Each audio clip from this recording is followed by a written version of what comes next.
പാർട്ടിയുടെയോ മുന്നണിയുടെയോ ഇടതുപക്ഷത്തിൻ്റെയോ ആശയങ്ങൾ പ്രചരിപ്പിക്കുന്ന ചില പ്രൊഫൈലുകൾ നമുക്ക് നോക്കാം. ഇത് പോരാളി ഷാജി എന്ന് പറഞ്ഞിട്ടുള്ള ഒരു പ്രൊഫൈൽ വന്നതാണ്, ഇലക്ഷൻ്റെ സമയത്ത് വന്നതാണ്. വല്ലാതെ അഹങ്കരിക്കരുത് റഹീമെ, തെറ്റ് കണ്ടാൽ വിമർശിക്കും, പാർട്ടിയുടെ ശമ്പളം വേണ്ട. പോരാളി ഷാജി, റഹീമിൻ്റെ ചിത്രമുണ്ട്, പോരാളി ഷാജി എന്നതിൻ്റെ സോഷ്യൽ മീഡിയയിൽ കാണുന്ന മറ്റൊരു ചിത്രമുണ്ട്. ഇത് കുറച്ച് മുമ്പ് വന്നതാണ്. ഭരണം വേണ്ട, സഖാക്കളുടെ ജീവൻ മതി.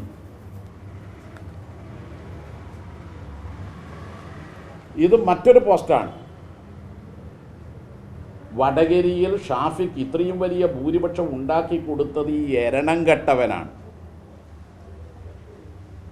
ഇത് മറ്റൊരു ഗ്രൂപ്പിൻ്റെതാണ്, കൊണ്ടോട്ടി സഖാക്കൾ. അതിൽ മഹാഭൂരിപക്ഷവും ഇടതുപക്ഷ അനുകൂല പോസ്റ്റുകളാണ് വരുന്നത്. മുഖ്യമന്ത്രി സൂര്യനെ പോലെ അടുത്തു പോയാൽ കരിഞ്ഞു പോകും, മുഖ്യമന്ത്രിയുടെ വക്രീകരിച്ച ചിത്രത്തോടുകൂടി. ഇത് തെരഞ്ഞെടുപ്പ് കാലത്ത് വന്നതാണ്. കോവിഡ് റാണിയുടെ ക്ലിപ്പ് ഇറങ്ങി കെട്ടു, അത് അശ്ലീല കാര്യങ്ങളെക്കുറിച്ചാണ്. അല്ലെങ്കിലും ടീച്ചർക്ക് വൈറസുകൾക്ക് ടീച്ചറെ കണ്ടുകൂടാ. ഇത് മറ്റൊന്നാണ്. ഇത് കൊണ്ടോട്ടി സഖാക്കൾ എന്ന് പറഞ്ഞിട്ട് തന്നെ വന്ന ഒന്നാണ്. നിങ്ങൾക്ക് ഓർമ്മയുണ്ടാവും, SFIയുടെ പ്രവർത്തകനായിരിക്കെ പി രാജീവനെ അന്നത്തെ UDF ഭരണകാലത്ത് ക്രൂരമായി ആക്രമിച്ച് വസ്ത്രം കീറി പിടിച്ചു കൊണ്ടുപോകുന്ന ചിത്രം. എന്താ തലക്കെട്ട്? ഇതെന്താ സംഭവം? ഉത്സവപ്പറമ്പിൽ സ്ത്രീയെ ശല്യം ചെയ്ത ആളെ നാട്ടുകാർ കൈകാര്യം ചെയ്ത് പോലീസിനെ ഏൽപ്പിച്ചതാണ്. ഇത് നമ്മെ വിട്ടുപിരിഞ്ഞ ആനത്തലം ആനന്ദനെ പറ്റിയിട്ടുള്ള മോശപ്പെട്ട ഒരു പരാമർശമാണ്. കേരളത്തിലെ അറിയപ്പെടുന്ന ഒരു തൊഴിലാളി വർഗ നേതാവ്, കയർ തൊഴിലാളികളുമായി ആത്മബന്ധം സ്ഥാപിച്ച ഒരു നേതാവ്, അദ്ദേഹത്തെക്കുറിച്ചാണ് കളിയാക്കി ലാൽ സലാം സഖാവ്. ആനത്തല വട്ടത്തിൻ്റെ ചരിത്രപരമായ ഇടപെടൽ കൊണ്ട് നമ്മുടെ സ്വന്തം ചൈനയിൽ നടന്ന മിസ് വേൾഡ് മത്സരത്തിൽ ഇന്ത്യക്ക് അവാർഡ് കിട്ടി. ഇത് കുറച്ച് മുമ്പത്തതാണ്, അതും പോരാളി ഷാജി. കുടിയന്മാരായ ക്രിസ്ത്യാനികളുടെയും നക്കി നായന്മാരുടെയും വോട്ടില്ലേലും ഞങ്ങളുടെ സഖാവ് സജി ചെറിയാൻ 10,000ങ്ങളുടെ വോട്ടുകളുടെ ഭൂരിപക്ഷത്തോടെ ജയിച്ചു. ഇതും നേരത്തെ വന്ന കാര്യമാണ്. ഈ അടുത്ത കാലത്തെ പോസ്റ്റാണ്. തലശ്ശേരിയിലെ പ്രമുഖ മുസ്ലിം തറവാടിൻ്റെ പിന്തുണ ഹിന്ദു വോട്ടുകൾ അകലാൻ കാരണമായി. KK ശൈലജ പറഞ്ഞതായിട്ടാണ് അവതരിപ്പിക്കുന്നത്. പിന്നെ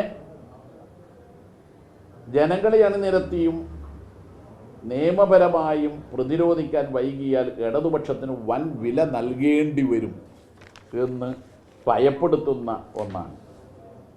ഇത് ഒരു കോൺഗ്രസ് നേതാവിൻ്റെ പോസ്റ്റാണ്. തയ്യൽ ടീച്ചറുടെ ക്ഷണം ആർക്കെങ്കിലും കിട്ടിയെങ്കിൽ തരുന്നവർക്ക് സമ്മാനം തരുന്നതാണ്. ഇത് ഒന്ന് ടീച്ചറെ കളിയാക്കിക്കൊണ്ടുള്ളതാണ്. ആ കളിയാക്കലെന്ന് പറയുന്നത് KK ശൈലജയ്ക്ക് വടകരയിൽ വൻ വിജയം പ്രവചിച്ച ചൈനീസ് പത്രം. ഇതെല്ലാം ഈ സെറ്റ് മുഴുവൻ ടീച്ചറെ തെരഞ്ഞെടുപ്പ് കാലത്ത് വ്യക്തിഹത്യ നടത്തിയ, വസീഫിനെയൊക്കെ വ്യക്തിഹത്യ നടത്തിയ നിരവധി പോസ്റ്റുകളാണ്, ചിത്രസഹിതം. ഓരോന്ന് വിവരിക്കണ്ടല്ലോ. ഇപ്പോൾ സോഷ്യൽ മീഡിയയിൽ 2 രീതിയിലുള്ള പ്രചരണമാണ് നടക്കുന്നത്. ഒന്ന്, UDF വ്യാജ പ്രൊഫൈലുകൾ ഉണ്ടാക്കി. ആ വ്യാജ പ്രൊഫൈലുകൾ എന്ന് പറയുന്നത് തന്നെ ഇടതുപക്ഷ പേരുള്ള പ്രൊഫൈലുകൾ സൃഷ്ടിച്ചുകൊണ്ട് ഇടതുപക്ഷ വിരുദ്ധ പ്രചാരവേല സഭ്യേതരമായ വാക്കുകൾ ഉപയോഗിച്ചുകൊണ്ട് നടത്തുക. തെരഞ്ഞെടുപ്പ് കാലത്ത് അത് ശക്തിപ്പെട്ടു.